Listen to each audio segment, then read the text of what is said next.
Her name is Tarah. This is a fun job. I like this job. Let's see here. I guess we just had Christmas. I'm like, what's in the news today? Did you did Christmas, bud? You had it? No, I had COVID. Yeah! Team COVID! Well, it seems like you've made a full recovery. I'm happy to see you. Please breathe on everybody. No, I'm just kidding. We're keeping it nice and clean here tonight at the Fishbowl Comedy Show. So cool. Happy to hear that you're recovered. I ask people like, oh, how was your Christmas and New Year's? And they always have that look that overcomes them, and they're just like, it was good. So I try not to ask people that. I try to ask them like, what were the top 3 highlights, right? So Ashley, right? Yeah. Ashley, yeah, what were the top 3 highlights of your holiday? I had COVID, but didn't die from it. Okay. Super positive. Yeah, yeah. She's good. She's having a margarita. She feels good. Second highlight. Kept my job. Kept her job, you guys. All right, employment. Yes. And number 3, what was your third highlight? I never tried it. I mean, we made it to 2022. Made it to 2022. So everybody, right? That's a success for all of us. I love your highlights. They're super inclusive. Super fucking optimistic. So optimistic.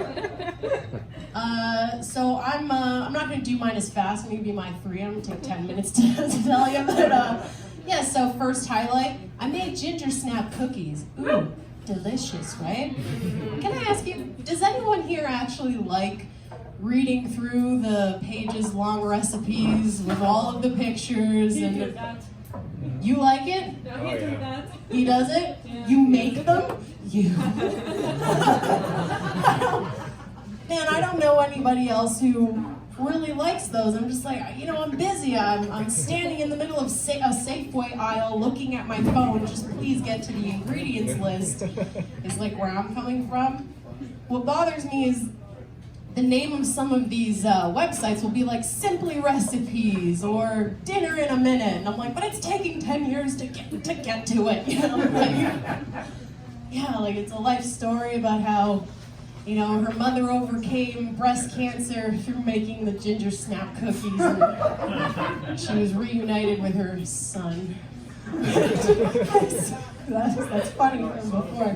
Yeah, just get to it, because I have all my groceries now, back to the Safeway part of that, and I'm like walking to the bus stop.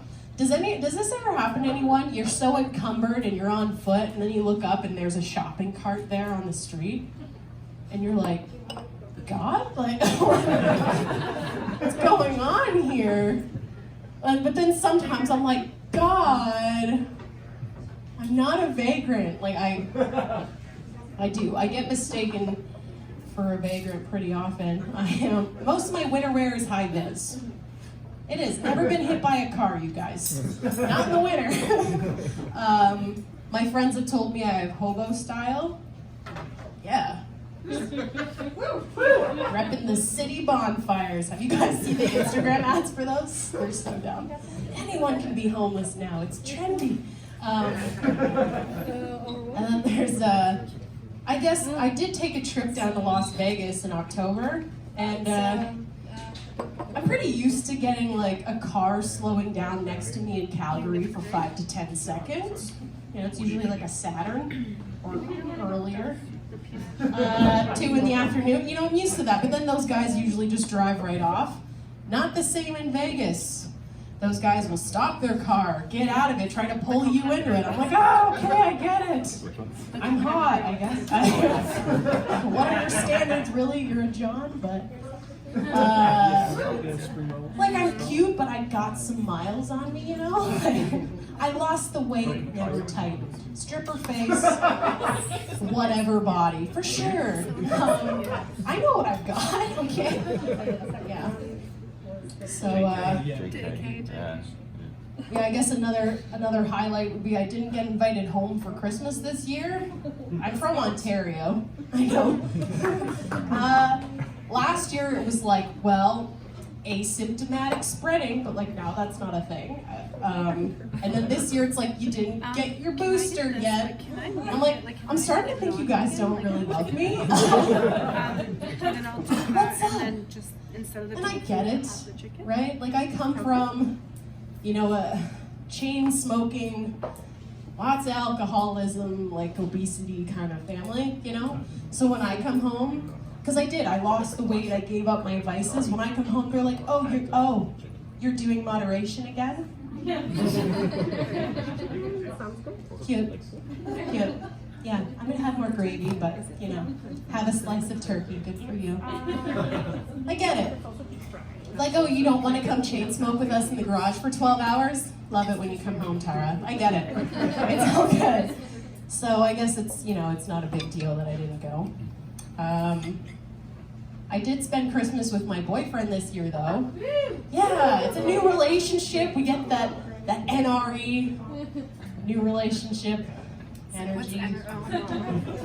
And it's cool. His family is Mormon. So, whoa, that's something. They're cool Mormons though, you know. Like his mom at New Year's, before you guys got there, had like a sip of rum. She's like, ooh, I remember these days. And she like puts it down and like, fancy. They're cool, you know. But yeah, so I had a great Christmas, but this is the story I wanted to tell you guys. I haven't told this story on stage yet. So let me wet my whistle here. So when I was in Las Vegas, before I got on the plane, I had a last minute travel expenditure, meaning I had to rebuy my ticket to Las Vegas at the last minute because of something. So that basically used up 80% of my spending money that I needed to be down in Vegas, but it was less money than the show that I had already booked and the Airbnb I was gonna stay at, all that, so it was worth still going. So I get down there and I just tried to focus on comedy, and I'm like, as long as I just keep doing comedy and stay focused, things will work out, even though I have no money now. And they did. You know, you go to shows and people are like, I have some extra pizza. I'm like, oh, I could take it or leave it. You know? So, last day of my stay at the hostel I was at, I have nowhere to stay that night, but I do have a show booked at Wise Guys. And the producer at Wise Guys was like, I'm staying up at this great, 4-bedroom home in the Las Vegas suburbs. You should stay with me. No funny business. And I was like, yes, let's do it. So see how things, as long as I was working hard, things just seemed to keep working out. I intentionally booked my flight home from LA because I wanted to make myself go there. Because I wanted to prove to myself, I'm like, is this just some crazy tent city with lockdowns and crackheads scurrying through the streets wearing masks for some reason? I don't know. I didn't know what to expect. And I took this amazing bus ride from Las Vegas to LA through the Mojave Desert, rolling hills, sand dunes. It was amazing. I'd never seen anything like it. So I get there, and I focus on comedy, and I go to the shows, and you meet people like you do, and everything just kept working out. I get my COVID test, because you gotta get a negative test before you get on the flight to come home. And I take my test 24 hours in advance, because I thought that's what I had to do.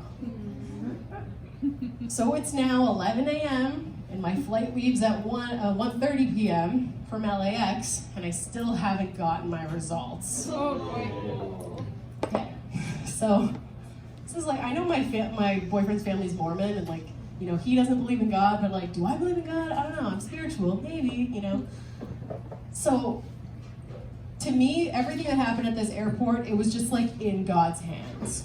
I walk up to the lady, she's like, do you have your negative test? I'm like, it hasn't come in time. She's like, we can just rebook your ticket. I'm like, it's non-refundable, non-exchangeable, and it's also the end of my trip. I have no money left. And she's like, oh shit. You're in a lot of trouble. I'm like, yes.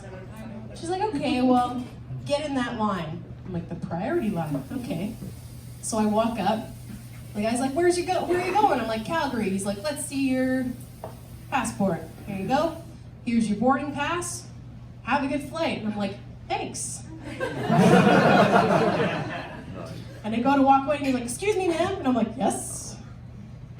Did you give me your negative COVID test? And I'm like, yes, I did. He's like, I'm not tripping. I'm like, you are not tripping, sir. You are not tripping. So he's like, all right, have a great flight. So I go and I get into line and my heart is pounding. I'm like tearing up, right? I'm like, what's happening? There's a guy gets in line behind me and I look at him and he's wearing like the biggest, most extravagant, like 2 Chainz, Lil Wayne, chunkiest Jesus cross that I've ever seen in my life.